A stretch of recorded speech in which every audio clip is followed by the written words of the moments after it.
Hello friends, welcome back to my channel Shashank एजुनेट classes. My name is CA Shashank Gupta. तो हम बेटा प्रीवियस वीडियो में हमने पढ़ा था, डेफिनेशन पढ़ रहे थे इनकम टैक्स में। तो मैंने आपको डेफिनेशंस बताए थे असेसी की और असेसमेंट की। तो आज हम उसी सीरीज में डेफिनेशन पढ़ने जा रहे हैं पर्सन की। तो आज के इस वीडियो में हम कवर करेंगे डेफिनेशन ऑफ इंडिविजुअल और definition of Hindu undivided family. तो ये थे आपके इंपॉर्टेंट डेफिनेशन। शुरू करते हैं बेटे वीडियो। कहाँ शुरू करने जा रहे हैं बेटा? पर्सन से। चलिए जी, पर्सन का मतलब क्या होता है बच्चों? बहुत ध्यान से पढ़ेंगे बेटा। ये कई बार आपके एमसीक्यूज में दिखाई दे रहा होता है या कई बार इससे केस लॉ बन जाते हैं। देखते हैं। The definition of assessee leads us to definition of person. तो आपने जब असेसी की डेफिनेशन पढ़ी थी वहां पे आपने पढ़ा था पर्सन के बारे में। ठीक है, कौन होते हैं person? The term person is important from the another point of view, also the charge of income tax on every person. यानी जो चार्ज होगा आपका इनकम टैक्स का वो क्या होगा बच्चों? वो सभी के ऊपर लगेगा।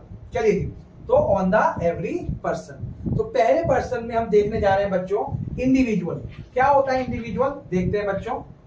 The term individual means a natural person. A natural person क्या होता है बच्चों?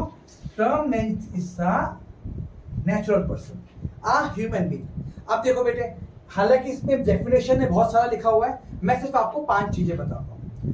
किस किस को आप पर्सन बोलेंगे? पहला मेल, दूसरा फीमेल, इसमें हालांकि ट्रांसजेंडर भी कवर हो रहा है हमारा। Male, female, minor. तो आप बोलेंगे सर माइनर की इनकम तो टैक्सेबल कब होगी? होगी नहीं टैक्सेबल? होगी बेटा। कहां टैक्सेबल होगी? उसका जो पेरेंट की आईडी हमने आपको पढ़ाया था, तो जो असेसमेंट करेंगे उसके पेरेंट के इनकम में करेंगे। ठीक है। अगला अनसाउंड माइंड या लुनेटिक पर्सन। अगर कोई अनसाउंड माइंड है या लुनेटिक पर्सन है, उसकी इनकम भी का असेसमेंट भी होगा, लेकिन कहां होगा? उसके गार्जियन की इनकम में। और लास्ट बच्चों की कोई डेथ हो गई किसी की, डिसीज्ड पर्सन, तो डिसीज पर्सन का असेसमेंट कहां करेंगे आप? लीगल रिप्रेजेंटेटिव में। 5 चीज याद है बच्चों। चलिए देखते हैं। फर्स्ट, इट इंक्लूड्स, पहला क्या हो गया बेटा? मेल। Second female. ट्रांसजेंडर मैंने बताया इसमें कवर होता है आपका। फिर देखेंगे बेटा, इट इंक्लूड्स अ माइनर। और फोर्थ क्या हो गया बेटा? Person of unsound mind. इनकी इनकम कहां टैक्सेबल होगी? गार्जियन में या इनके मैनेजर में। ठीक है बच्चों। अगला, in the case of, fifth क्या हो गया मेरे बच्चों? Deceased person. इसकी इनकम कहां टैक्सेबल होगी? Assessment would be possible in the legal representative. Confuse मत हो जाना बेटा। अगर आप डेफिनेशंस याद करें, मैं दिखाता हूं बच्चों आपको। लास्ट क्लास में जो हमने पढ़ा था, देखते हैं फिर से मेरे बच्चों। असेसमेंट में क्या बताया था बेटा आपने? जहां पे इनकम टैक्सेबल होती है। और जब हमने पढ़ी थी असेसी की डेफिनेशन, यहां पे आपने पढ़ा था, अगर आपको याद हो, हिज इनकम, अपनी इनकम या किसी अदर पर्सन की इनकम। तो अदर पर्सन में क्या क्या आ गया? माइनर लिखवाया था मैंने आपको, डिसीज पर्सन और लुनेटिक। आई होप क्लियर हो गए। तो क्या बताया बेटा पर्सन में? कि इंडिविजुअल का मतलब होता है बच्चों मेरे लिए natural person, human being, male, female, minor, unsound mind, और फिफ्थ इज डिसीज पर्सन। इसे बोलते हैं इंडिविजुअल। आई होप क्लियर होगा। अब आते हैं हम अगली डेफिनेशन पे बेटे। Next definition is HUF। What does it mean? It means a Hindu undivided family. क्या मतलब होता है बेटा इसका? इसका मतलब होता है बच्चों हिंदू अनडिवाइडेड फैमिली। क्या होता है बेटा? HUF में क्या होता है बेटा? एक ये सेपरेट लीगल एंटिटी है। ठीक है, यानी जिसका अगर HUF होगा तो उसकी इनकम हम अलग असेस करेंगे और HUF की इनकम का अलग असेसमेंट करेंगे। पढ़ते हैं बेटे। Under the income tax act, a Hindu undivided family, a separate legal entity. This is the first block. हम ब्लॉक से पढ़ने की कोशिश करेंगे। For the purpose of assessment, it is included in the definition of person. The levy of tax is on the every person. तो HUF पे भी लगने वाला है। Therefore, income tax is payable by the, तो पॉइंट्स बना रखे मैंने आपके लिए कि आप ब्लॉक्स पढ़ें और समझ आ जाए आपको। अगला, the consist of all lineally descendant from a common ancestor and includes their wives and daughters. बहुत ध्यान से पढ़ेंगे। क्या वर्ड लिखा हुआ है? लीनियरली डिस्सेंडेंट, मतलब अगर आप मेरी एचयूएफ की बात कर रहे हैं तो मेरी एचयूएफ में डिस्सेंडेंट मतलब हो गया मेरा बेटा, उसका बेटा। तो कौन कौन आएगा बेटा?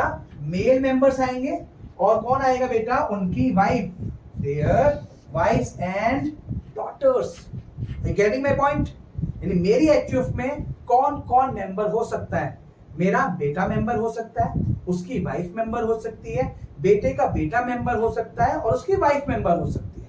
ओके बच्चों, सब members of the HUF is called co-partner. सब मेंबर्स नहीं, ऑल मेंबर्स। यहाँ पे लिखेंगे आप, ऑल मेंबर जो भी मानते हैं उसको बोलते हैं आप को-पार्टनर। और जिसकी एचयूएफ होती है, जैसे मेरा बेटा, बेटे की वाइफ या उसका बेटा, दीज आर कॉल्ड को-पार्टनर्स। एचयूएफ मेरी है तो मुझे क्या बोलते हैं? मुझे बोलते हैं कर्ता। क्या बोलते हैं बेटा? कर्ता। और मेरे मेंबर्स को क्या बोलेंगे बेटा? उन मेंबर्स को बोलते हैं आप को-पार्टनर्स। चलिए जी देखेंगे, they are related to each other, ठीक है, and to the head of the family. HUF में कंटेन मैनी मेंबर्स, ठीक है बच्चों, but the members within the 4 degrees. भैया 4 डिग्रीज तक लेके जाना बस, of including the head of the family. Simple तरीका अगर मैं बताऊंगा आपको कि इसका मतलब हुआ कि जो हेड ऑफ द फैमिली है इस कॉल कर्ता, जिसकी वो एचयूएफ है, और जितने भी उसके मेंबर्स हैं उसको क्या बोलते हैं बेटे? उसको आप बोलते हैं उनके को-पार्टनर, ठीक है। 6 सितंबर 2005 से पहले जो डॉटर्स होती थी, देखो कौन कौन आ गया, ध्यान सुनना। मेरा बेटा मेरी एचयूएफ में कवर होता हुआ दिखाई दे रहा है ना। अब आप मुझे बताएं कि जब को-पार्टनर बन गए, इसमें कहीं डॉटर का जिक्र नहीं था, ऑल मेल मेंबर्स। लेकिन 6 सितंबर 2005 हमारे लिए क्या था बेटा? इक्वलिटी का कानून आना शुरू हो गया। लड़कियों को हमने बराबर कानून, बराबर देने की कोशिश करेगी कि वो समान राइट, इक्वल राइट्स पे आए। इसके लिए 6 सितंबर 2005 को ये अमेंड हुआ एक्ट, और इसने बोला कि जितनी भी डॉटर्स हैं, क्या है बेटा? Daughters, daughters have also been according co-partnery status. मतलब जो डॉटर हैं अब क्या मानी जाएंगी आपके यहाँ पे? को-पार्टनर्स। अब वो एचयूएफ की प्रॉपर्टी में क्लेम कर सकती हैं। ओके, देखते हैं बेटा, a daughter of co-partner shall become a co-partner in her own right in the same manner as the son. Being a co-partner, she can claim the partition. क्या कर सकते हैं बच्चों? She can claim the partition of the assets of the family. The rights of a daughter in co-partner property are equal to that of son. भैया सन के बराबर है। अगर मेरा बेटा है और बेटी है तो मैं ये नहीं बोलूंगा कि जो बेटा है वो को-पार्टनर है, बेटी नहीं है, बेटी भी है। क्या राइट है उसके? सेम राइट है जो बेटे के हैं। ओके, तो however other females member of the family के कौन कौन बेटा? Wife, daughter in law of the co-partner are not eligible for such co-partnery right. उनको राइट ये नहीं दे रहा। तो किसको राइट दे रहा है बेटा? ये डॉटर्स को राइट दे रहा है। हमने ऊपर क्या पढ़ा था बेटा, अगर आपको याद हो, अभी हम ऊपर पढ़ के आए थे बच्चों, consist of all the literal descendant from a common ancestor and includes their wifes and daughters. Clear है बच्चों? इसका स्क्रीनशॉट लीजिए बेटा, अच्छे बच्चों की तरह स्क्रीनशॉट लीजिए इसका बच्चों। चलिए जी नेक्स्ट पे आते हैं बच्चों। अब एक छोटा सा एक केस लॉ जो आपके एग्जाम में दिख रहा होता है, ये हम पढ़ेंगे। These are called schools of Hindu law. Hindu law के हिसाब से, या जो हिंदू लॉ होता है उसके हिसाब से बेटा 2 स्कूल्स हैं। कौन? ये स्कूल वाले नहीं है बेटा आपके। कौन कौन से स्कूल? प्राइमरी स्कूल, वो उसकी बात नहीं कर रहा। एचयूएफ के स्कूल कौन कौन से होते हैं देखते हैं बेटा। First is called Dayabhaga school, second is called Mitakshara school. Mitakshara और दयाबाग। जो मिताक्षरा होता है बेटा वो हर स्टेट में लगता है, केवल 2 स्टेट छोड़ के, वेस्ट बंगाल और असम, इसमें लगता है आपका दयाबाग। आसान सा कॉन्सेप्ट है। दयाबाग कॉन्सेप्ट बेटा क्या कहता है, पढ़ेंगे इसको।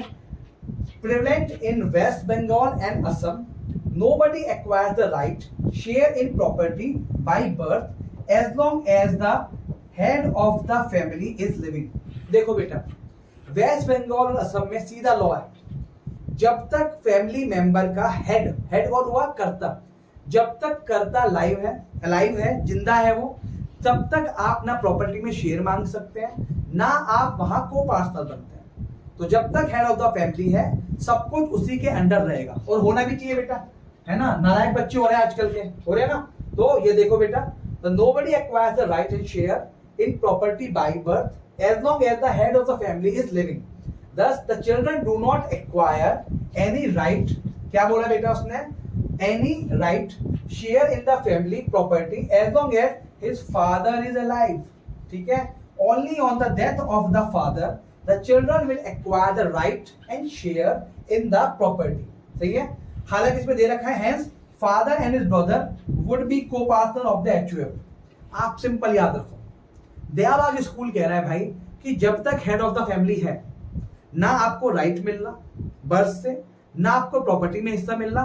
कब तक नहीं मिलेगा, जब तक उसकी डेथ नहीं हो जाती। लेकिन जो मिताक्षरा स्कूल है जो हम फॉलो करते हैं दिल्ली एनसीआर में, तो वो फॉलो करते हैं हम Mitakshara school of law.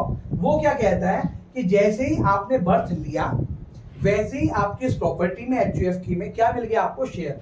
One acquire the right to the family, कौन सी प्रॉपर्टी बेटे, family property, by his birth not by the succession in respective of facts that his elders are living. अगला 10 every child born in the family acquires a right और share in the family property.